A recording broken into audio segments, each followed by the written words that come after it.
Alors, bonsoir et bienvenue à cette 12e séance ordinaire du Conseil d'arrondissement de Fleurimont. Nous sommes jeudi, le 12 décembre 2024, en direct de la salle du Parvis. Je suis Joanie Belrose, présidente de l'arrondissement, et accompagnée de mes collègues élus, Mme Danielle Berthold, Hélène Dauphinet et Laure Letarte-Lavoie. Je suis également accompagnée du directeur de l'arrondissement de Fleurimont, M. André Blais, et du coordonnateur, M. Gino Okulo. Alors, la séance est ouverte. Nous débutons avec l'adoption de l'ordre du jour. Il n'y avait pas de point à ajouter, retirer. C'est bon, ça vous convenait? Oui, oui. Lecture adoption du procès-verbal numéro 11 du 25 novembre 2024. Est-ce qu'il y avait des modifications? C'est conforme à nos échanges? Oui. Super. Pour le comité consultatif d'urbanisme, dépôt du procès-verbal du 21 octobre 2024. Ça vous va, mesdames? Oui. Excellent. Nous sommes rendus à la période de questions des personnes présentes. Alors, nous avons une personne dans la salle. Est-ce que vous aviez une question à nous poser, un commentaire? Non. Parfait. Donc, pas de période de questions, ça va aller très rondement ce soir. Une petite séance.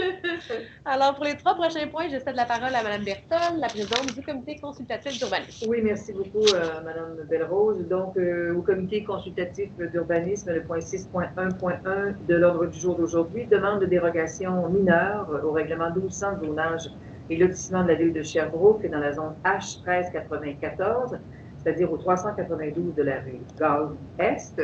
Donc, il y a eu un avis qui a été déposé, un avis public, et aujourd'hui, le 22 novembre dernier, et aujourd'hui, évidemment, qu'il n'y a pas eu de contestation face à cette demande de dérogation mineure. Donc, la demande est admissible puisqu'un permis a été... oui, on fait une petite historique, là, c'est l'ancienne caisse populaire sur la rue Gaulle-Est qui accueille maintenant le centre de repos ou quelque chose du genre là, pour la société Alzheimer de Sherbrooke. Donc, je suis dans mon dossier. Dérogation mineure, hein? Oui, c'est la dérogation mineure. De Gaulle-Est. Oui, voilà. Exactement, merci. Alors, que la dérogation mineure pour ce lot, au 392 de la rue Gaulle-Est, soit acceptée dans la zone d'habitation H 1394, afin d'autoriser un écart de 0,46 mètres à la marge, avant minimale prescrite de 5 mètres, afin de régulariser l'implantation du bâtiment principal situé dans une distance de 4,54 de l'emprise de la rue Gaulle-Est. Questions, commentaires? Parfait. Ah oui, ok. Je ne suis pas dans le bon dossier, mais c'est pas grave, c'est bon pareil. C'est juste pas non, c'est juste pas la bonne affaire, mais vous savez, c'est au mois de décembre. Oui. Nous sommes le 12, alors le 12 du 12. Donc, le prochain point, le 6.2.1, demande d'approbation PIA à patrimonial de classe 2, intégration intermédiaire du 93 et 97 de la rue Kennedy-Nord, M. Félix Marchand. Donc, M. Marchand a déposé une demande de permis le 1er octobre 2024 et elle a été complétée le 13 novembre dernier pour l'agrandissement de la cour en arrière du bâtiment unifamilial isolé afin de le transformer en bâtiment trifamilial isolé. Et ça exige évidemment divers travaux de rénovation. Et donc, il voulait évidemment que nous approuvions son plan d'implantation et d'intégration architecturale pour l'agrandissement en cour arrière du bâtiment unifamilial. Alors, ce que nous acceptons aujourd'hui, et vous pouvez voir à l'écran les différentes... Il y aura une partie qui sera démolie, qui devra passer au comité de démolition. Mais aujourd'hui, on est là pour approuver la demande qui nous est faite. Donc, au comité de démolition, il y aura le patrimoine qui s'y penchera également. Et nous, on devait statuer aujourd'hui sur le PIA seulement au 93 et 97 de la rue Kennedy-Nord. Donc, juste pour peut-être vous expliquer, il va y avoir une partie de la fondation aussi. Donc, c'est pour ça qu'il faut que ce dossier-là passe au comité de démolition. On avait, comme dit Mme Berthold, c'est qu'on devait se prononcer sur le PIA seulement. Oui. Et le comité de démolition fera son travail avec la recommandation aussi d'une évaluation en patrimoine. Le 6.2.2, demande d'approbation d'un PIA, toujours aire patrimoniale de classe 2, intégration intermédiaire au 73 de la rue Kennedy-Nord, pour M. Nicolas Bien pour Baskin Immobilier. Donc, on avait déjà eu un premier dossier qui nous avait été présenté pour une première construction. Et là, il revient pour un lot qui est intercalé entre sa nouvelle construction et aussi une résidence existante. Donc, nous, aujourd'hui, on recommande que le plan que ça soit accepté selon le plan qui a été déposé en date du 25 novembre dernier avec le revêtement en déclin blanc. On accepte également en façade qu'il y ait 5 arbres pour se positionner en avant et un arbre à l'arrière. Et c'est la proposition que l'on vous fait ce soir et qui a été acceptée à l'unanimité par le comité de CCI d'arrondissement. Commentaires, questions?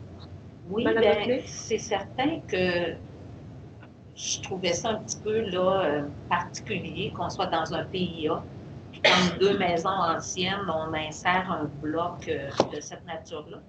Mais puisqu'on est à refaire le plan d'urbanisme, je pense que c'est à ce niveau-là je vais amener mes préoccupations, là, puis entre-temps de ce dossier-là pour aller de l'avant. Mais lors de la refonte du plan, de la création du plan d'urbanisme, j'aimerais ça qu'on ait une discussion là-dessus. Merci. Oui. Donc, c'est adopté à l'unanimité? Oui. Parfait. Merci. Madame Berthold. Prochain point, le dépôt du calendrier des événements à venir, mon point favori. Alors, je vous invite cette fin de semaine, 14 et 15 décembre, il y aura une chorale de Noël ici même au Centre culturel de Parvis de l'ensemble vocal Harmonie des Chœurs. Ensuite, c'est Madame Berthold qui vous invite le 18 janvier prochain à sa fête du parc Gilles Charland. Donc voilà. Je vous informe aussi qu'il y aura une exposition ici à la salle, au Centre culturel du Parvis, qui va être organisée en fait par l'école, avec les élèves de l'école Cœur-Maclé, pardon. Les enfants de 4 et 5 ans vont venir exposer leurs œuvres ici. Il y aura un vernissage le 16 janvier, tout de suite après l'école, donc vers 15h30. Mais je pense que l'exposition va être là pour un petit moment. Donc, c'est assez créatif et une belle collaboration en fait avec le milieu de la culture et le milieu scolaire. Donc, on vous invite à venir voir le résultat de ce partenariat. Puis, dernière petite chose, 25 janvier, un spectacle gratuit qui sera, c'est une surprise en fait, donc restez à l'affût sur la page Facebook du Centre culturel du Parvis pour en savoir davantage. Alors, ça fait le tour pour le calendrier. Le prochain point, c'est le dépôt du budget des frais de représentation sociale de 2024. Donc, on est au même point que le mois dernier. En fait, c'est un budget qui a 3 850 $ et il y a un résiduel de 168,37 $. Donc, s'il y a un événement à venir dans les prochaines semaines, ce sera première arrivée, premier servi pour y participer. Prochain point, le calendrier des séances ordinaires du Conseil d'arrondissement de Fleurimont. Voici les dates. Il y aura le lundi 27 janvier, le 24 février, le 17 mars, le 28 avril, le 26 mai, le 16 juin. Ensuite, un jeudi, le 3 juillet, donc juste avant la pause estivale. Le 25 août, le 22 septembre. Puis, un mercredi, le 1er octobre, ça sera juste avant la pause pour les élections municipales. Donc, la nouveauté, c'est que toutes nos séances seront toujours à 17h l'année prochaine. Donc, il n'y a pas de séance à midi. Voilà. Les 2 prochains points, ce sont des assistances financières que nous donnons à des organismes. Le 8.3.1, assistance financière non récurrente à l'organisme admis et gestion des arts de l'arrondissement de Fleurimont, la GAAF, pour un projet d'accessibilité. Donc, ce qu'on veut faire ici, comme il y avait des sommes résiduelles à notre fonds d'arrondissement, cette année, on a envie d'offrir, de mettre en place finalement une banque d'heures pour rendre la salle ici du Parvis, qu'on apprécie beaucoup, plus accessible aux organismes admis de la ville de Sherbrooke. Donc, c'est 5 000 $ qui a été mis dans ce fonds-là. Donc, il va y avoir un appel, comme un appel aux organismes pour organiser des événements. Il faut que ça soit des activités, bien sûr, publiques. Puis, il y aura un souci d'équité entre les organismes. Donc, restez à l'affût. Puis, je sais que Mme Dauphiné voulait faire une proposition également. Oui, bien, je voulais faire un amendement. Puis, donc, dans la partie de la recommandation qui se lit que soit accordée une assistance financière non récurrente de 5 000 je proposerais qu'on le mette à 7 000 parce que tout à l'heure, quand on a revu l'état du fonds dédié, on a vu qu'on avait un résiduel de 7 000 donc on pourrait faire profiter plus d'organismes de notre politique d'accessibilité. Parfait. Mais je pense que c'est accordé à l'unanimité. Merci. Donc, c'est un montant de 7 000 qui sera accordé à la GAAP pour rendre la salle du Parvis accessible aux organismes communautaires admis à la ville de Sherbrooke. Puis les sommes sont prises à même notre fonds dédié d'arrondissement. La prochaine assistance financière non récurrente s'adresse à l'organisme admis Bedon et Boutchou. Est-ce que, Mme Le Tartavois, vous vouliez en faire une présentation? Je peux, oui. L'organisme Bedon Boutchou qui offre des soutiens aux parents de jeunes enfants de 0 à 2 ans. Donc, ils ont des activités, des activités de groupe aussi pour les parents. Puis, entre autres, un de leurs services aussi, c'est la corde à linge qui est une friperie communautaire gratuite. Puis ça, c'est pour les familles là, qui vivent plus une situation difficile, qui sont plus vulnérables. Et via cette corde à linge-là, ils offrent des cadeaux de bienvenue pour un peu aussi faire connaître leur service.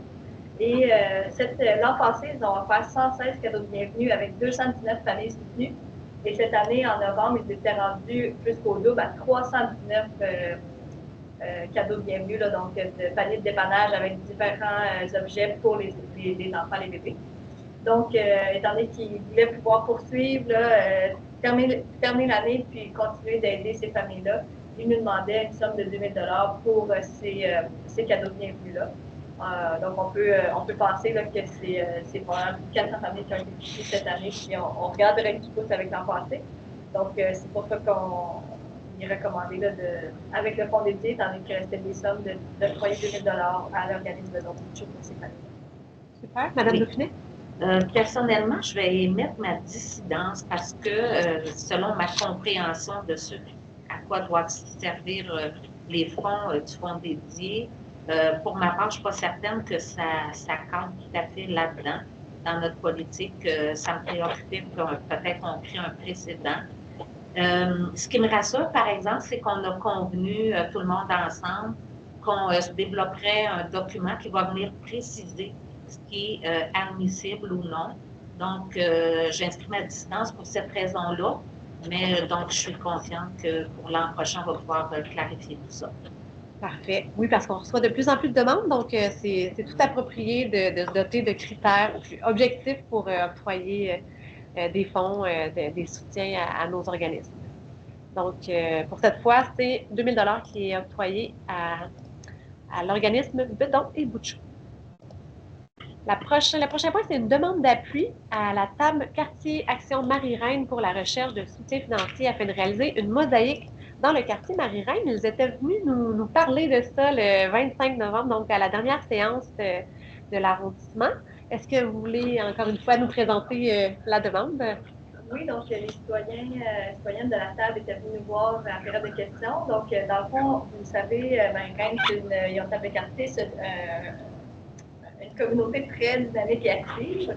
Et puis, durant la pandémie, en fait, il avait réussi là, à faire une grande consultation avec, entre autres, des chercheurs de l'Université de Sherbrooke pour voir un peu quels étaient les besoins de la communauté. Puis, il avait fait un plan d'action. Là, il arrive à la fin un peu de ce plan d'action-là. Donc, ils veulent repartir avec une deuxième grande consultation et puis refaire un plan d'action 2026-2030.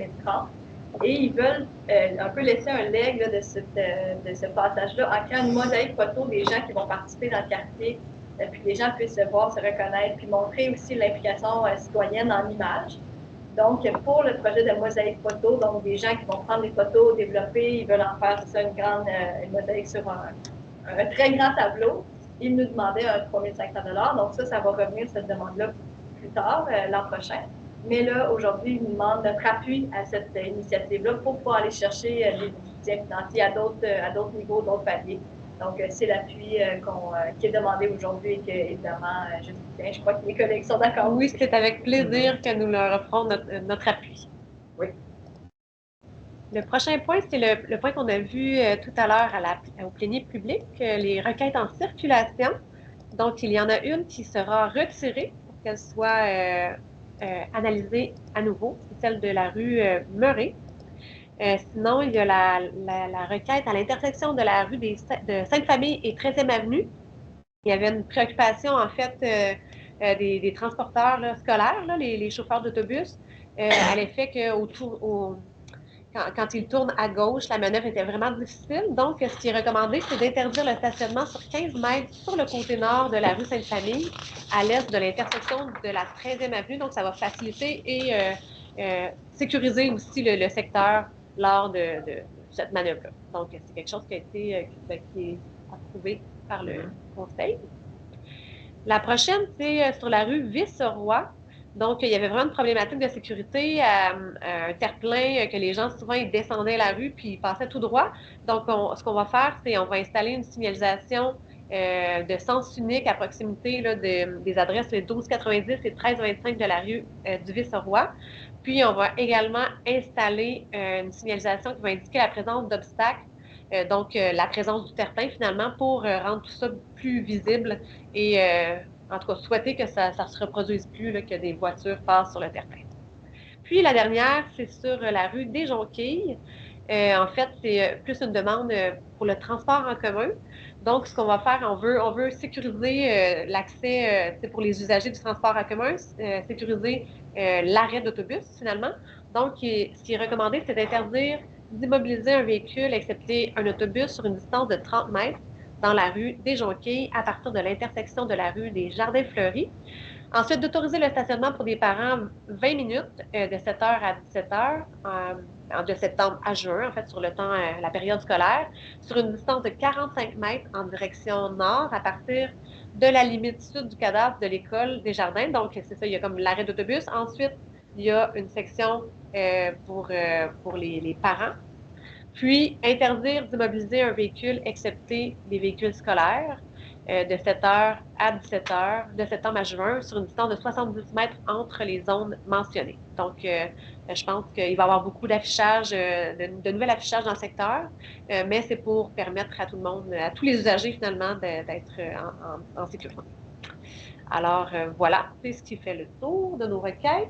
Puis, on est déjà rendu à la période des messages des conseillères. Alors, j'imagine que c'est le temps de faire nos vœux de Noël. Oui, madame. On peut débuter avec Mme Letarte-Lavoie. Oui, mais premièrement, je voulais revenir. Il y a eu la semaine dernière, on dirait que je suis plus sûre dans mon horaire, mais il y a eu une assemblée citoyenne pour le parc La Voie avec notre coordonnateur, Gino. Ça s'est très bien passé. Puis je voulais juste dire là, que les citoyens étaient vraiment contents d'être consultés pour ces installations-là. C'est un tout petit parc de proximité, mais les gens étaient contents de pouvoir être écoutés. Donc, c'est une belle initiative et ça s'est bien passé. Je voulais juste revenir là-dessus et remercier aussi la collaboration de Gino. Et puis, sinon, effectivement, c'est notre dernière séance avant les fêtes. Alors, je souhaite à tout le monde, à mes collègues et à ceux qui nous écoutent un joyeux temps des fêtes, reposant, ressourçant et prendre du temps pour soi et pour être en famille. Je tenterai de faire de même. Excellent. Madame Dauphiné? Merci beaucoup. Bien, tout simplement, je vais souhaiter un joyeux Noël à tous les citoyens de Sherbrooke et aussi des belles célébrations, autant pour la fête de Noël que pour le début d'année. Et peut-être, je vais rappeler que le 31 décembre, il va y avoir une joute du Phénix à 14h, ici même dans le district du Saint-Solitaire. Donc, je serai là. S'il y en a qui veulent venir me saluer, on pourra s'échanger des vœux de joyeuses fêtes, de bonnes... Et de bonne année. Rentre au 31 décembre. Oui, c'est vrai. On va faire presque le décompte. Et puis, je souhaite bien entendu un joyeux Noël et une belle période des fêtes à tout le monde ici. Mais nous, les élus, on se revoit la semaine prochaine. Oui, on n'a pas fini encore. Non, c'est vrai, tout à fait. Exact. Merci beaucoup. Madame Barton? Oui, Bien évidemment que je vous invite, si la température le permet, parce qu'on fait des glaces, on les défait, on fait des sentiers glacés, ça fond, il pleut, il neige. Bref, il fait chaud, il fait froid. Alors, si jamais ça vous tente, durant votre congé, juste dans les fêtes, de venir faire un tour au magnifique parc Gilles Charland avec le sentier illuminé, c'est tellement beau. Et s'il peut y avoir un petit peu de flocons qui tombent, là, ça serait merveilleux. Mais enfin, comme on n'a pas le contrôle sur la température, il faut profiter des belles journées quand il y en aura. Ensuite de ça, évidemment que je vous souhaite un joyeux temps des fêtes, un bon temps des fêtes. Pensez à vous, reposez-vous. Regardez d'une façon optimiste la prochaine année qui s'en vient. L'année 2025 qui va être une grosse année, je pense, pour tout le monde, mais aussi du fait qu'il y a beaucoup de bouleversements au niveau planétaire. Il y a l'arrivée de M. Trump aux États-Unis qui nous causera probablement, je ne l'espère pas, mais trop de problèmes. Il y aura aussi probablement une élection fédérale avec le gouvernement de M. Trudeau, Poilievre et tout ça. Qu'est-ce qui se passera? Il y aura nos élections aussi au niveau municipal au mois de novembre 2025. En ce qui me concerne, l'année 2024 est une année mettons, en avril, qui fut agréable. Par la suite, ce fut moins agréable. Mais j'ai quand même trouvé la force et le ressourcement pour pouvoir poursuivre mon travail comme conseillère municipale auprès, évidemment, des gens de mon district. Et je pense que c'est ce qui prime dans une carrière politique, c'est son district. On ne sait pas ce que 2025 nous réserve.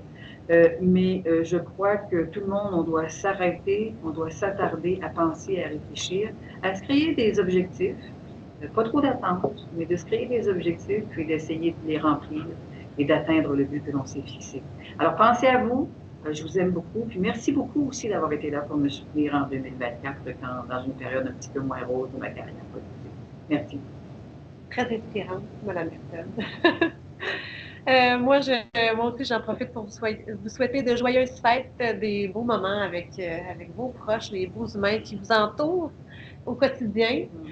Profitez-en pour, faire des activités qui vous font du bien, qui vous permettent de rester en santé. La santé, c'est tellement précieux. Hein? Des fois, on est dans la vague, le rythme effréné de la vie et on oublie de penser à soi et à notre santé. Donc, je vous souhaite d'avoir le temps. Puis, je tiens à remercier aussi tous les gens qui organisent des fêtes de Noël avec les clientèles plus vulnérables, des soupers sous-populaires, etc. Je sais qu'il y a beaucoup de gens qui en ont besoin à ce moment, puis c'est pas toujours facile pour tout le monde. Donc merci pour tout ça. C'est toujours, je sais que vous le faites avec beaucoup de cœur et de passion. Donc voilà. Prenez soin de vous, tous et toutes. Puis on se reverra l'année prochaine.